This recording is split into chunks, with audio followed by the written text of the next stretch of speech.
अखंड हिंदुस्थानाचे आराध्य दैवत छत्रपती शिवाजी महाराज, 32 वर्षाच्या वयामध्ये निरड्या छातीची झुंज देणारे छत्रपती संभाजी महाराज, राजमाता राष्ट्रमाता माँसाहेब जिजाऊ, भारतीय राज्यघटनेचे संविधानकार, भारतरत्न विश्वरत्न महामानव डॉक्टर बाबासाहेब आंबेडकर, क्रांती सूर्य महात्मा ज्योतिराव फुले या सर्व महापुरुषांना वंदन करून आलेल्या सर्व पाहुण्यांचे तुमच्या टाळ्यांच्या गजरात सहर्ष स्वागत.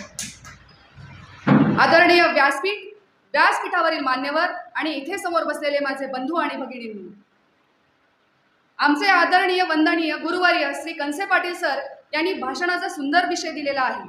आज मी बोलणार आहे त्या शब्दावर ज्यात माणसाचं अस्तित्व दडलेलं आहे, धाडस. होय, धाडस.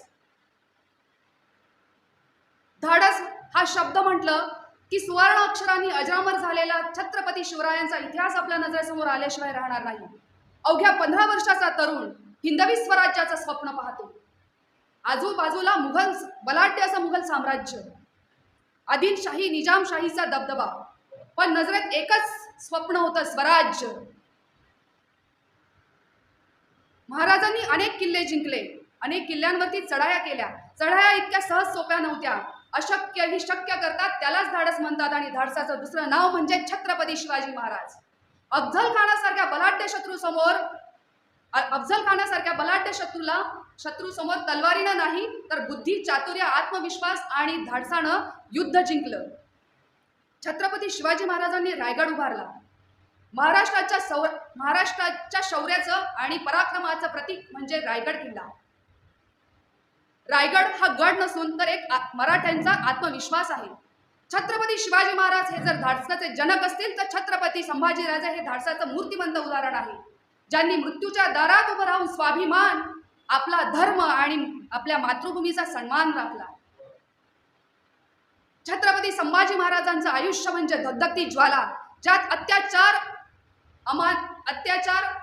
गुलामगिरी जळून खाक झाल्या. औरंगजेबानं संभाजी महाराजांना पकडलं, अमानुष अत्याचार केले, शरीरावरती अमानुष छळ केले, तरीही छत्रपती संभाजी महाराजांनी धर्म बदलण्यास नकार दिला. त्या औरंगजेबाच्या डोळ्यात डोळे घालून प्रत्युत्तर दिलं, ये संभा मर सकता है लेकिन बेईमान नहीं हो सकता. संभाजी महाराजांचं शरीर तुटत होतं, पण मन मात्र पर्वतासारखं अढळ होतं. संभाजी महाराज मरण पावले नाही तर ते अजरामर झाले. अरे मृत्यूलाही मात द्यायचा होता ज्यांचा